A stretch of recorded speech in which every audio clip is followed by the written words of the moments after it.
बिस्मिल्लाहिर्रहमानिर्रहीम। अस्सलाम वालेकुम दोस्तों, मैं सजाद मलक और आप देख रहे हो सजाद बाइक रिपेयरिंग। आज मैं आपको इस वीडियो के अंदर बताऊंगा कि बाइक का जो है वो पेट्रोल किस तरीके से एडजस्ट किया जाता है, फ्यूल किस तरीके से काम किया जाता है। ये सारा तरीकाकार मैं आज आपको इस वीडियो के अंदर बताऊंगा कि बाइक का पेट्रोल किस तरीके से काम करना। आप घर बैठ के इसकी जो है फ्यूल एवरेज यानी कि फ्यूल एडजस्टमेंट खुद ब खुद कर सकते हैं। तो आइए चलते हैं हम बाइक की तरफ, साथ में मैं आपको इसकी सेटिंग करने का तरीकाकार भी बताऊंगा।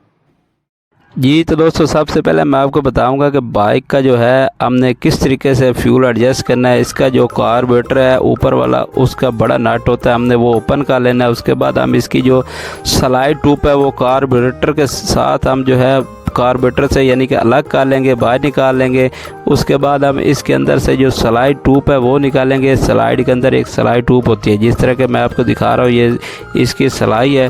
तो इसके अंदर होते हैं 5 कट यानी कि 5 कट होते हैं। तो अब इसका जो लॉक है वो सेंटर के अंदर, इसके सेंटर वाले कट के अंदर इसका लॉक इंस्टॉल हुआ तो हम उसको निकालेंगे बाहर निकालने के बाद हम जो है इसका लॉक वो एडजस्ट करेंगे। यानी कि हम एक स्टेप इसके जो है ऊपर की तरफ हम इसका जो लॉक है वो इंस्टॉल करेंगे। वो इंस्टॉल करने के बाद जो है इसकी हम जो स्लाइड ट्यूब के अंदर इसकी सिलाई है वो दोबारा ही इंस्टॉल करेंगे।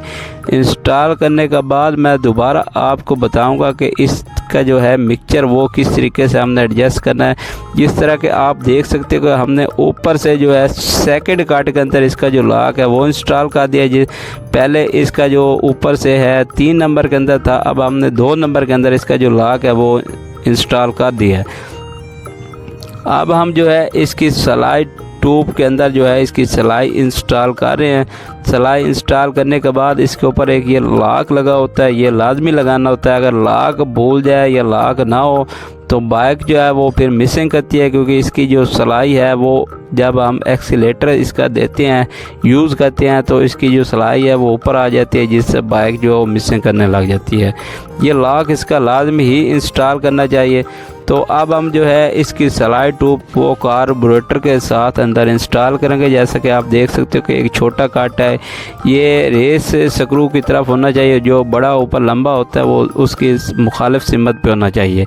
अगर उल्टा हो जाएगा तो बाइक जो है वो एक्सीलेटर बढ़ा जाएगी।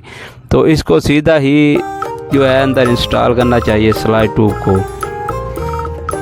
अब जो इसका नट है वो अच्छे तरीके से टाइट कर लेना चाहिए। नट टाइट करने के बाद मैं आपको बताऊंगा कि बाइक को जो है हमने स्टार्ट कर लेना है। स्टार्ट करने के बाद हम बाइक की जो है थोड़ी सी जो है रेस बढ़ा देंगे, यानी कि एक्सीलेटर इसका बढ़ाएंगे।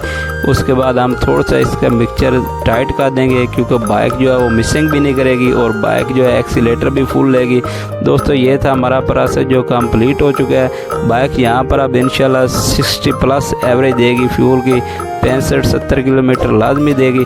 दोस्तों ये हमारा प्रोसेस कंप्लीट हो चुका है। इंशाल्लाह अब हम मिलेंगे आपके साथ नेक्स्ट वीडियो में। तब तक के लिए हम इजाज़त चाहते हैं। अल्लाह हाफिज़।